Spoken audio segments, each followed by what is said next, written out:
Good morning everyone. This is lecture number 7 of our online maths video classes.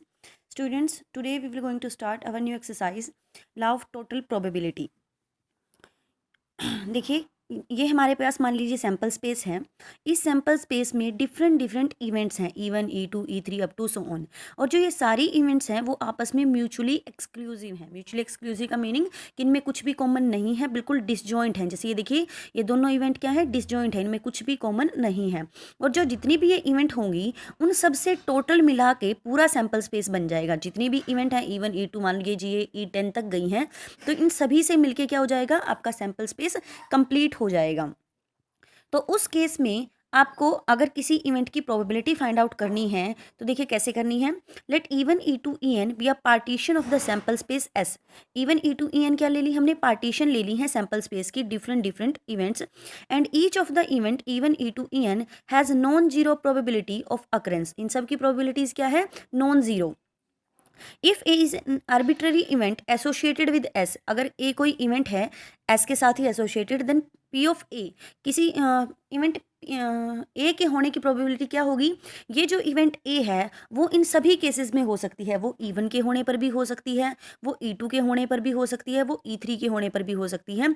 तो ए के होने की total probability क्या होगी, P of E1 P of A by E1 plus P of E2 P of A by E2 plus up to so on P of E N dot P of A by E N. मतलब जितनी भी event है उन सब के होने पर ए हो सकता है। तो ए के होने की टोटल प्रोबेबिलिटी क्या रहेगी, उन इवेंट्स के होने की प्रोबेबिलिटी, और मल्टीप्लाई करोगे आप ए के होने की कंडीशनल प्रोबेबिलिटी जब E1 हो चुका हो, E2 हो चुका हो और ऐसे ही EN हो चुका हो। एग्जाम्पल देखते हैं, एग्जाम्पल से आपको अच्छे से क्लियर हो जाएगा। ये देखिए, अ bag contains 2 white 4 black balls and another bag contains 6 white and 4 black ball. One bag is chosen at random from the selected bag, one ball is drawn, find the probability that the ball drawn is white. ये देखिए, इस question में आपको कहा गया है कि दो बैग हैं आपके पास जिसमें 2 वाइट और 4 ब्लैक बॉल हैं। ऐसे ही दूसरे बैग में 6 वाइट एंड 4 ब्लैक बॉल हैं। सबसे पहले तो कोई बैग चूज किया जाएगा, फिर उस बैग में से एक वाइट बॉल निकलने की प्रोबेबिलिटी बताइए। तो देखिए, अगर आप फर्स्ट बैग चूज कर लेते हैं तो भी वाइट बॉल निकल सकती है, अगर आप सेकंड बैग चूज कर लेते हैं तो भी वाइट बॉल निकल सकती है।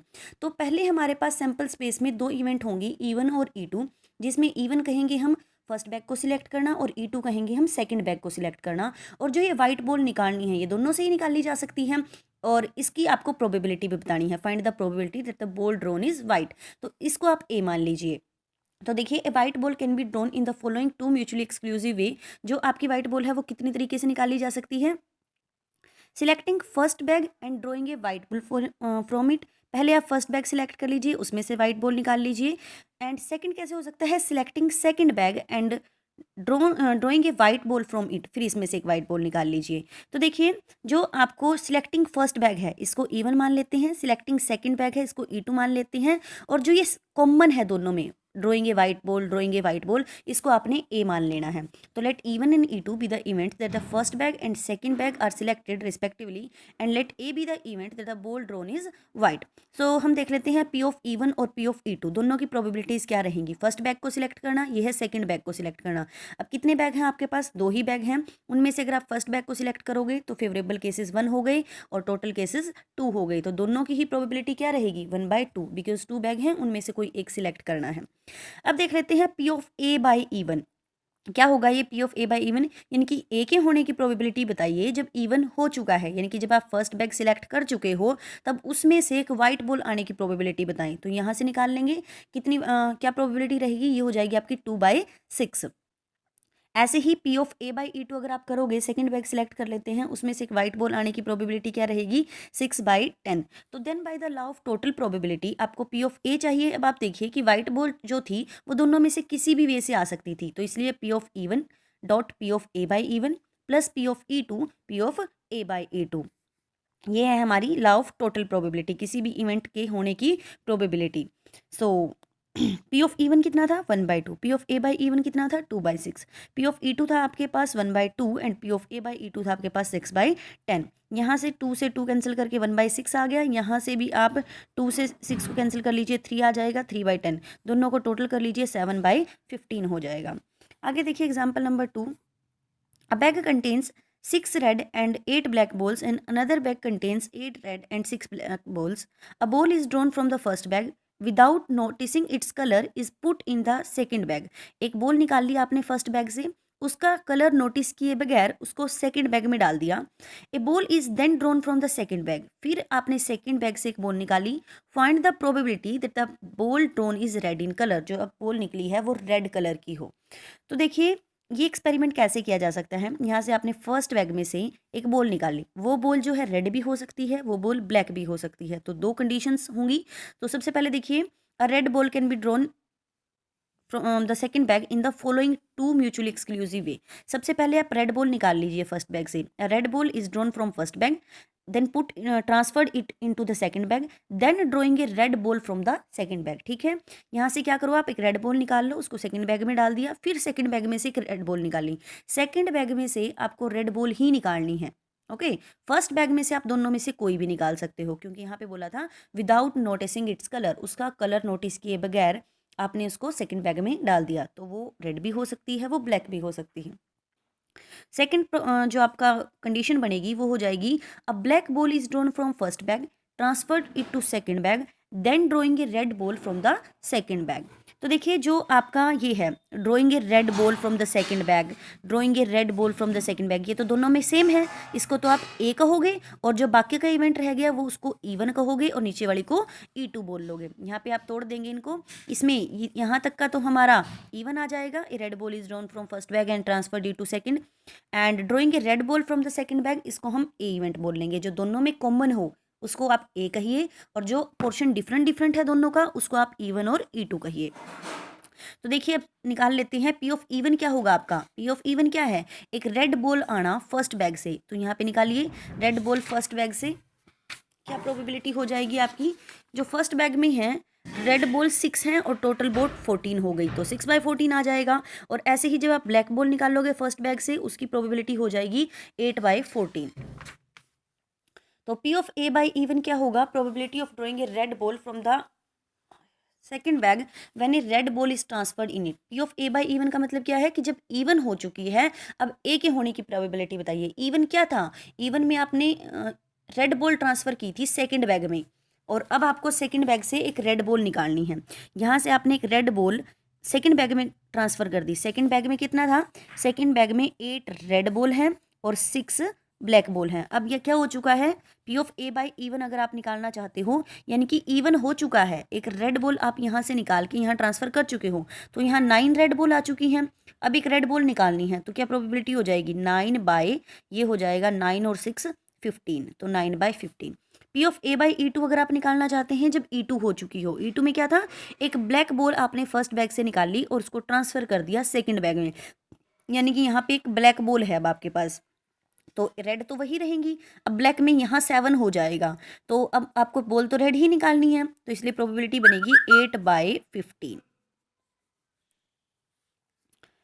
आई होप यू कैन अंडरस्टैंड. तो देखिए हमने सभी प्रोबेबिलिटीज़ निकाल ली हैं. तो required probability, total probability P of A की क्या बन जाएगी, यहाँ पे 2 इवेंट हुई थी, पी ऑफ E1 और E2. तो आप क्या करोगे, P of E1 dot P of A by E1 plus P of E2 dot P of A by E2. P of E1 की probability 6/14, P of A by E1 की probability है 9/15, P of E2 की probability है आपके पास 8/14, और P of A by E2 की probability है E2 की प्रोबेबिलिटी वहाँ पे 8/14 था, ये ए बाई E2 की प्रोबेबिलिटी है 8/15. यहाँ से मल्टीप्लाई कर लीजिए और ऐड कर लीजिए. नेक्स्ट देखिए question number 3. An urn contains 10 white and 3 black ball, while another urn contains 3 white and 5 black balls. 2 balls are drawn from first urn and put into the second urn. आपने first earn से 2 ball निकालनी है और उनको फिर second earn में डाल देना है. Then a ball is drawn from the latter, फिर बाद वाले में से एक बॉल निकालनी है. Find the probability that it is a white ball, कि वो कैसी हो, वाइट बॉल हो. देखिए ये आपके पास अर्न हो गई. यहाँ से आपको बोला गया कि आप फर्स्ट अर्न से 2 बॉल निकाल लोगे, उसको ट्रांसफ़र कर दोगे सेकंड अर्न में, फिर वहाँ से एक कैसी बॉल निकालनी है, वाइट बॉल निकालनी है. तो देखिए कैसे हो सकता है, सबसे पहले यहाँ से हमें 2 बॉल निकालनी है, तो हो सकता है वो दोनों बॉल वाइट हों, हो सकता है वो दोनों बॉल ब्लैक हो, या हो सकता है एक वाइट हो एक ब्लैक हो। तो 3 केसेस हो गए हमारे पास, तो बस हमने वही लिखने हैं। For the given experiment a white ball can be drawn from the second urn in the following 3 mutually exclusive ways. कौन कौन से? फर्स्ट है both the balls drawn from the first urn and transferred into second urn are white, दोनों white हों, then white ball is drawn from the second urn. Second है out of 2 balls drawn from first urn transferred to second earn, one ball is white and other is black, then a white ball is drawn from second urn. Third है both the balls drawn from first urn and transfer to second urn are black, दोनों ball जो आपने यहाँ से निकाली वो दोनों black हों, then a white ball is drawn from second urn, फिर यहाँ से क्या कर दो, एक वाइट बॉल निकाल दो। हो सकता है दोनों वाइट हो सकता है दोनों ब्लैक हो सकता है एक वाइट एक ब्लैक हो। तो 3 केसेस हो चुके हैं। अब जिसमें जितना इनमें डिफरेंट डिफरेंट है उसको तो आप E1 E2 E3 नाम दे दीजिए, और जितना कॉमन है पोर्शन उसको आप ए दे दीजिए। जो ये वाला है then a white ball is drawn from the second urn, then a white ball is drawn from the second urn, यहाँ पर भी है, इसको तो आप ए नेम दोगे। और जो ये बाकी रह गया both the balls drawn are from the first urn and transferred to second are white, इनको आप E1 E2 E3 दोगे। देखिए let E1 be the event 2 white balls are drawn from the first urn, E2 be the event 1 white and 1 black ball is drawn from the first turn, E3 be the event that 2 black balls are drawn from the first turn, and let A be the event that a white ball is drawn from the second turn। तो देखिए पहले आप निकाल लीजिए P of E1 P of E2 P of E3, फिर आप निकालिए कि E1 के होने पर A के होने के कितने चांसेस हैं, E2 के होने पर A के होने के क्या चांसेस हैं, और E3 के होने पर A के होने के क्या चांसेस हैं। तो हमें फिर टोटल प्रोबेबिलिटी बतानी है। टोटल प्रोबेबिलिटी कैसे निकलेगी ए की, इन सभी चांसेस को देखिए पहले E1 होगा, E1 के होने के बाद ए हो तो ए के होने के चांसेस हैं ये। अगर E1 हो जाता है मतलब आप पहले दोनों वाइट बॉल निकाल के यहाँ ट्रांसफर कर देते हो तो फिर सेकंड अर्न में से वाइट बॉल निकलने की प्रोबेबिलिटी, ये पोर्शन हो गया। फिर अगर आप E2 हो जाता है, E2 में क्या था, एक वाइट एक ब्लैक हो निकल आए और सेकंड अर्न में चली जाए, फिर वहाँ से एक वाइट बॉल निकले, ये उस चीज़ की प्रोबेबिलिटी है। और फिर अगर आपका थर्ड होता है यानी कि दोनों ब्लैक बॉल जो हैं वो सेकंड अर्न में ट्रांसफ़र होती हैं, फिर वहाँ से एक वाइट बॉल निकालनी है, ये उस चीज़ की प्रोबेबिलिटी है। तो सभी को प्लस कर देंगे, हमारे पास टोटल प्रोबेबिलिटी आ जाएगी। तो एक बार प्रोबेबिलिटीज़ निकाल लेते हैं। P ऑफ E1 क्या होगा, E1 क्या है आपका, 2 वाइट बॉल निकालनी है फर्स्ट टर्न से, निकालिए यहाँ से 2 वाइट बॉल। जब भी हमें एक से ज़्यादा बॉल निकालनी हो तो हम कम्बिनेशन अप्लाई करते हैं। कम्बिनेशन कैसे लगाएंगे आप, 10 बॉल्स में से कोई 2 वाइट बॉल निकालनी है तो 10C2 अपॉन टोटल कितना है 13C2। आई होप आगे आप ये कम्बिनेशन ओपन कर सकते हैं और ये आपके पास वैल्यू आ जाएगी। ऐसे ही P ऑफ E2, इसमें क्या था, एक वाइट एक ब्लैक, तो 10 वाइट्स में से एक वाइट 10C1, 3 ब्लैक में से एक ब्लैक यानी कि 3C1 और अपॉन में टोटल में 13C2, क्योंकि टोटल बॉल 13 है और टोटल में से 2 बॉल्स निकलेंगी। उसके बाद है E2 क्या था, दोनों ब्लैक बॉल निकले फर्स्ट टर्न से, यहाँ से निकालिए दोनों ब्लैक बॉल, तो ये हो जाएगा 3C2 अपॉन में टोटल 13C2। अब निकाल दीजिए P of A by E1, P of A by E1, ए के होने की प्रोबेबिलिटी जब E1 हो चुका हो। E1 क्या था आपका, दोनों वाइट बॉल ट्रांसफर हुई हैं यहाँ से यहाँ, तो अगर यहाँ पे 2 वाइट बॉल ट्रांसफर हो गई तो कितनी वाइट बॉल है, 5 वाइट बॉल हैं और 5 ब्लैक बॉल हैं। तो यहाँ से अब आपको एक वाइट बॉल निकालनी है, तो क्या प्रोबेबिलिटी होगी वाइट बॉल निकालने की, वाइट बॉल कितनी है 5 और टोटल कितनी है 10, तो 5/10 is equal to 1/2।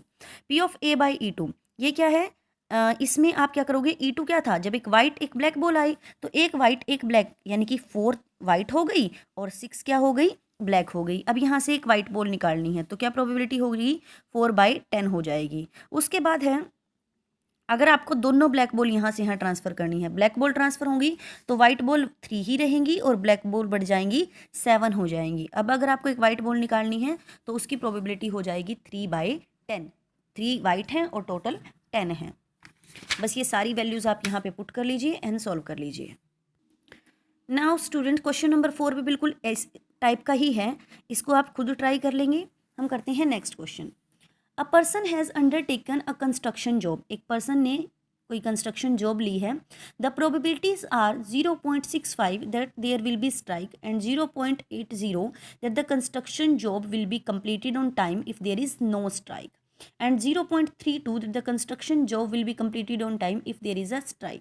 Determine the probability that the construction job will be completed on time. आपको probability बतानी है कि जो construction job है वो टाइम पे कंप्लीट हो जाएगी। देखिए 2 चांसेस हैं, वहाँ पे स्ट्राइक हो और दूसरा है वहाँ पर स्ट्राइक ना हो।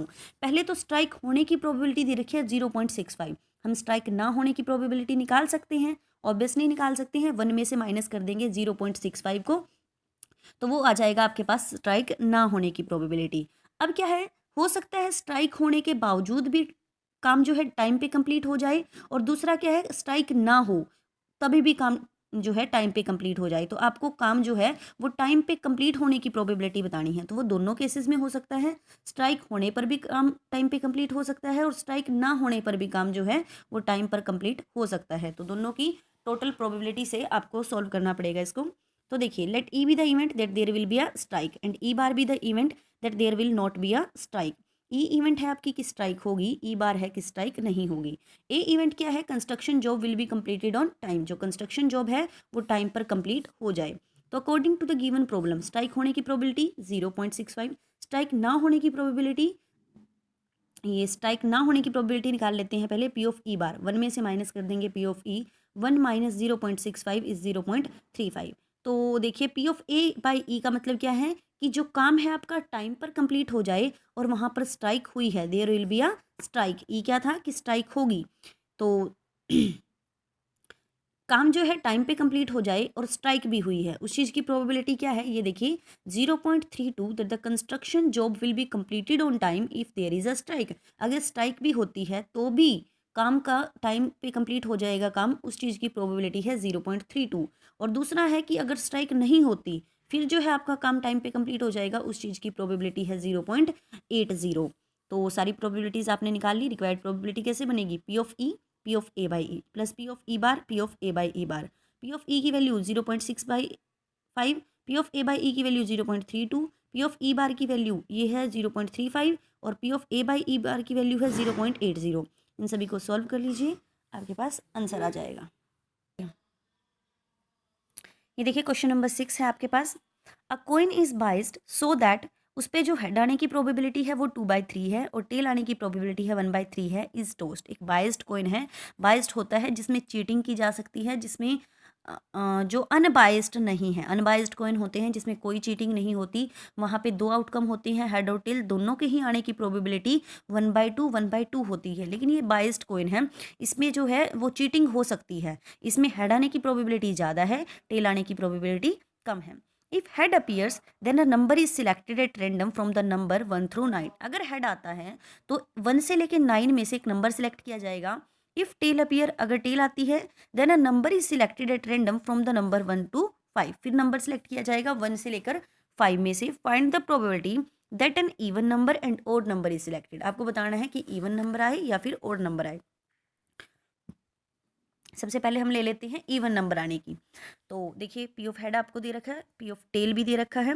Late A be the event that a number selected is even. Number हमने क्या ले लिया, पहले इवन ले लेते हैं। अब जो नंबर सिलेक्ट होगा इवन, वो दोनों तरीकों से हो सकता है। हेड आया तभी भी आपने 1 से 9 तक के नंबर चूज करने हैं, उनमें भी इवन आ सकता है। और अगर टेल आया तब आपने 1 से 5 तक के नंबर में से कोई नंबर चूज करना है, उसमें भी इवन नंबर आ सकते हैं। तो देखिए, when head appears a number is selected from 1 through 9, तो p of a by h क्या होगा, यानी कि इवन नंबर आने की प्रोबेबिलिटी बताएं जब हेड आ चुका है। तो हेड आने पर एक इवन नंबर आने की प्रोबेबिलिटी बताएं। तो जब हेड आएगा तो आप नंबर कहाँ से कहाँ तक चूज करोगे, 1 से लेके 9 तक। उनमें कितने इवन नंबर होते हैं, 2 4 6 8, 4 ही इवन नंबर है, तो इसलिए 4, और टोटल कितने नंबर थे, 9। ऐसे ही p of b by h देख लीजिए कि अगर आपकी, ये साथ में ही कर दिया आपने, ये इवन नंबर के लिए ए लिया हुआ है, ओड नंबर के लिए बी ले लिया है, and B be the event that the number selected is odd. तो ओड की भी देख लीजिए, अगर हेड आता है तो 1 से लेकर 9 तक के नंबर में कितने ओड होंगे, 5 होंगे, 5/9। ऐसे ही जब टेल आएगा तो ए के होने की प्रोबेबिलिटी क्या होगी, टेल में आपको 1 से 5 तक के नंबर चूज करने हैं, उनमें इवन नंबर होंगे 2 और 4, दो ही नंबर होंगे, तो इसलिए 2/5। और ओड नंबर कितने होंगे, 3 होंगे, 1 3 और 5, तो 3/5। तो P of even number is selected, even number select करने की प्रोबेबिलिटी पी ऑफ ए की क्या होगी, P of H P of A by H plus P of T P of A by T. सारी वैल्यूज पुट कर लीजिए, solve कर लीजिए। अब देखिए, total P of odd number is selected, odd number select करने की प्रोबेबिलिटी पी ऑफ बी की, P of H P of B by H plus P of T P of B by T. सारी solve कर दीजिए, answer आ जाएगा आपके पास। नेक्स्ट है, bag A contains 6 red and 4 black balls, bag B contains 4 red and 6 black balls. One ball is drawn at random from first bag and placed in the bag B. One ball is drawn from at random from bag A and placed in bag B, and then one ball is drawn from bag B and placed in bag A. Thereupon one ball is drawn from bag A. Find the probability that the ball drawn is red. देखिए क्या बोला गया है आपको कि इस question में यहाँ पे बैग ए में 6 रेड 4 ब्लैक बॉल है, बैग बी में 4 रेड और 6 ब्लैक बॉल है. यहाँ से एक बॉल निकाल के यहाँ ट्रांसफ़र कर दी, फिर यहाँ से बिना कलर नोटिस किए यहाँ से एक बॉल निकाल ली, फिर बैग ए में वापस ट्रांसफ़र कर दी.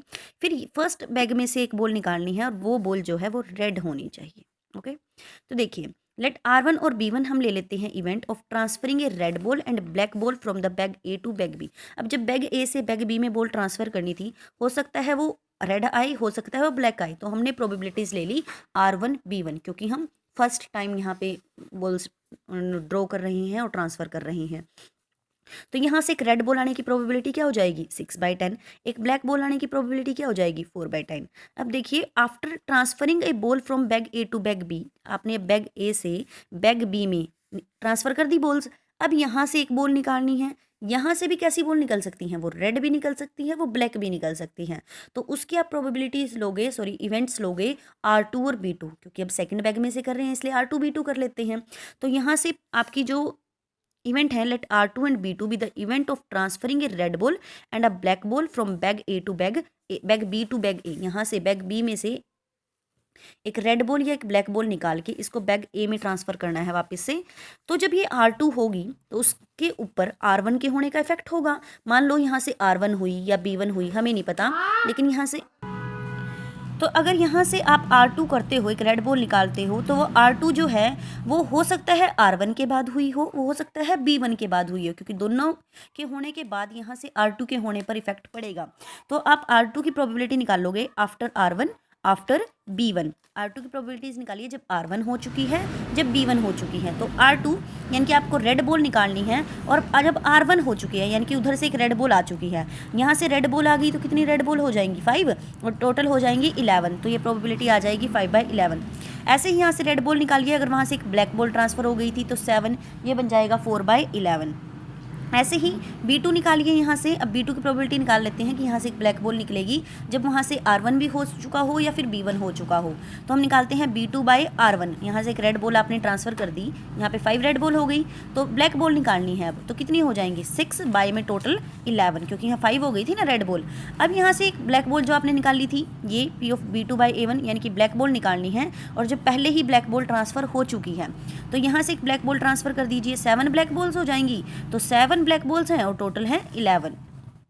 अब देखिए, अब एक बॉल यहाँ से आपने यहाँ ट्रांसफ़र कर दी, अब यहाँ से एक रेड बॉल निकालनी है थर्ड बार, तो आप उसको लोगे R3 event. Let R3 be the event of drawing a red ball from the bag A. अब जो R3 इवेंट है वो इन चारों इवेंट में से किसी के भी बाद हो सकती है. हो सकता है उधर से R2 निकल के इधर, सॉरी यहाँ से R1 निकली हो, देन वहाँ से R2 सेकंड रेड बॉल निकली हो, या कुछ भी इन चारों में से कोई भी हो सकती है. तो आपको इन सब के साथ साथ R3 निकालनी है. तो R3 की प्रोबेबिलिटी निकालिए जब R1 R2 हो चुका है, जब R1 ये आपका R1 B2 हो चुका है, जब B1 R2 हो चुका है, और जब B1 B2 हो चुका है. क्योंकि पहले R1 हुआ फिर R2 हुआ, पहले B1 हुआ फिर R2 हुआ, तो पहले B1 फिर R2 और अब हो रहा है R3. तो ये चारों केसेस आएंगे. अब देख लीजिए यहाँ से अब आप एक R3 रेड बॉल निकालिए. जब उधर से क्या हुआ R1 R2 हो गए. R1 R2 कैसे, यहाँ से एक रेड बॉल निकली थी, उधर गई, उधर से एक रेड बॉल निकली, इधर आई, तो कोई इफेक्ट ही नहीं होगा. एक रेड बॉल निकली, एक वापस आ गई, तो कितनी प्रोबेबिलिटी, वही 6 और 4 बॉल्स रहेंगी आपकी सेम टू सेम. क्या प्रोबेबिलिटी रहेगी एक रेड बॉल आने की 6/10. अब इसको देखिए, रेड बॉल निकालनी है जब B1 और R2 हो चुका है. यहाँ से B1 हुआ था यानी कि एक ब्लैक बॉल उधर गई थी, वहाँ से एक रेड बॉल इधर आई है, तो यहाँ पे क्या हो गया, अब आपका एक ब्लैक बॉल चली गई थी, तो और एक रेड बॉल अब आ गई, तो कितनी 7 तो रेड बॉल हो गई और 3 ब्लैक बॉल्स हो गई हैं. ओके, क्योंकि यहाँ से एक ब्लैक गई तो एक ब्लैक कम हो गई, बट वहाँ से एक रेड आई तो एक रेड यहाँ बढ़ गई. तो बॉल तो वही 10 की 10 है, बट इनके कलर्स में चेंजिंग हो चुका है. तो अब यहाँ से एक रेड बॉल निकालिए. रेड बॉल कितनी 7/10 प्रोबेबिलिटी आ जाएगी. फिर देखिए P of R3 R1 B2. R1 यानी कि पहले यहाँ से एक रेड गई, फिर वहाँ से एक ब्लैक आई, R1 का मतलब यहाँ से रेड गई है, उधर B2 का मतलब वहाँ से ब्लैक आई है, यहाँ से रेड चली गई तो कितनी रेड रह गई 5, और वहाँ से कौन सी आई, वहाँ से ब्लैक आई तो ब्लैक भी कितनी हो गई 5। अब मुझे रेड बॉल निकालनी है तो क्या प्रोबेबिलिटी रहेगी 5/10, क्योंकि रेड बॉल तो 5 ही है। अब देखिए R3 B1 B2 कि यहाँ से भी एक ब्लैक गई थी, वहाँ से भी एक ब्लैक आई है, तो ऑब्वियसली कोई इफेक्ट ही नहीं पड़ेगा, बिल्कुल यही बॉल्स रहेंगी। तो क्या प्रोबेबिलिटी रहेगी रेड बॉल आने की 6/10। अब देखिए P ऑफ R3 मुझे निकालना है। ये R3 कब कब हो सकता है, R3 इन सब के साथ हो सकता है। तो P of R1 R2 R3, P of ये देख लीजिए R1 R2 R3, P of R1 B2 R3, sorry ये है, ये देखिए यहाँ से P ऑफ R1 R2, पहले R1 R2 हुए फिर R3 हुआ, ऐसे लिखोगे आप। फिर P of R1 B2 R3, फिर लिखिए B1 R2 R3, फिर लिखिए B1 B2 R3। तो ये 4 हो गए हैं आपके पास। ये जो और है वो हर जगह प्लस में टूट जाएगा। अब इसकी प्रोबेबिलिटी कैसे निकाल लोगे, P ऑफ R1 होगी पहले, फिर P ऑफ R2/R1 होगी, फिर P of R3 upon R1 R2, पहले सिंपल R1 हुआ, फिर R2 जब होगी उसके ऊपर R1 का इफेक्ट पड़ेगा तो R2 R1, फिर जब R3 होगी उसके ऊपर दोनों का इफेक्ट पड़ेगा R1 R2 का, तो P ऑफ R3/R1 R2। यहाँ से भी खोल लीजिए P of R1, then P of B2/R1, then P of R3/R1 B2, ऐसे ही P ऑफ B1 पहले, फिर P ऑफ R2 बाय में B1, फिर P ऑफ R3 बाय में B1 R2, और ऐसे ही ये ओपन हो जाएगा। इन सब की वैल्यू आपके पास पड़ी है। देखिए P ऑफ R1 की वैल्यू है आपके पास 6/10, R2/R1 की वैल्यू ये रही 5/11, R3/R1 R2 की वैल्यू ये रही 6/10। ये सारी वैल्यूज पुट हो जाएंगी और आप इनको सॉल्व कर लोगे, आंसर आ जाएगा।